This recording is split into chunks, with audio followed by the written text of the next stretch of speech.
We now cross over to the Newsfirst Centre, where Zulfiq Fazan is standing by to give us an update on today's proceedings at the Presidential Commission of Inquiry to investigate and inquire into the issuance of Treasury bonds.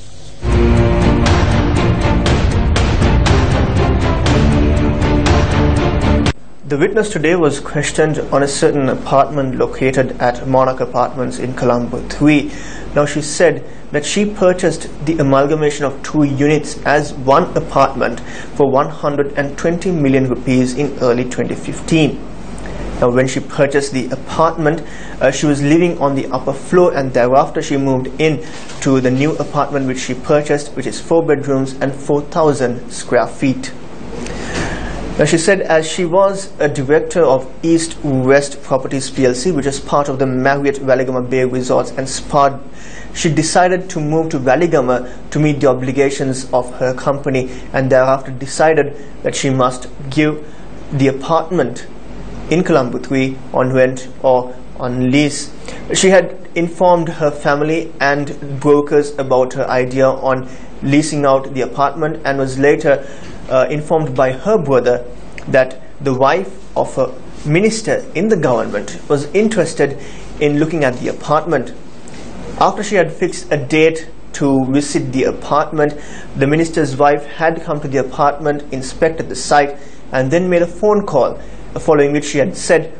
that a mutual friend of the witness and the minister's wife was to arrive at the premises, and within the hour, Arjun Aloysius has arrived at the premises of this apartment, which was to be leased. Arjun Aloysius had asked the witness if she was going to lease out the apartment with the furniture or without the furniture. She went on to say that she realized that through the interactions she had with both the minister's wife and Arjun Aloysius, that Arjun Aloysius was about to lease out this apartment on behalf of the minister's wife. The rent for 6 months was agreed to be 7.3 million Sri Lankan rupees, and a 2-month non-refundable deposit of 2.92 million rupees, and that a cash payment of 1.4 million rupees was to be made on this particular apartment. After they had reached an agreement on leasing out this apartment, the witness had spoken to her law firm, who had then reached out to Arjun Aloysius's associates to lease out this apartment. Now, she said that at first Arjun Aloysius had said to reach the agreement with a company named Sulba Sutra. However, after she had noted that Arjun Aloysius is not listed as a director in this company, she had refused to enter this agreement and said she would enter agreement on the basis that Arjun Aloysius is listed in whatever the company that she agrees to lease the apartment to. And thereafter, the agreement was reached that she would lease it out to Walter and Rue Associates, of which Arjun Aloysius is listed as a director, along with his father Jeffrey Joseph Aloysius and another individual named Muthuraj. Now, it also came to light that when Walter and Associates had reached this agreement, the witness would be the lessee, Walter and Rue Associates would be to whom it will be leased to, and then thereafter they would they are doing it on behalf of the minister's wife.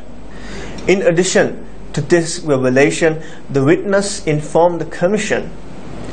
that after negative reports came out about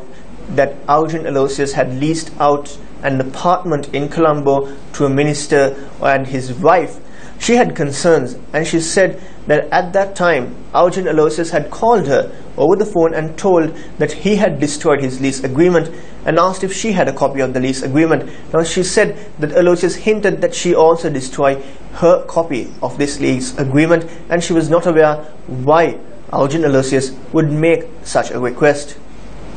When the lease was being done, she said the 7.2 million rupees that came from Walter and Rue was from their account in Sampath Bank, and thereafter the 3 million rupees that came as the non-refundable deposit came from the Pan Asia Banking Corporation account of Walter and Rue. The Attorney General's Department pointed out that on the very day that 7.2 million rupees was given to the witness, Perpetual Capital Holdings, which is the parent company of Perpetual Treasuries Limited, had also withdrawn 7.2 million rupees from their account with Pan Asia Banking Corporation.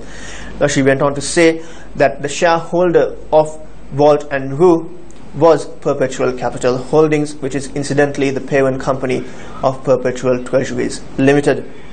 In conclusion, she said that after the lease expired, she gave them another 2 months to either vacate the premises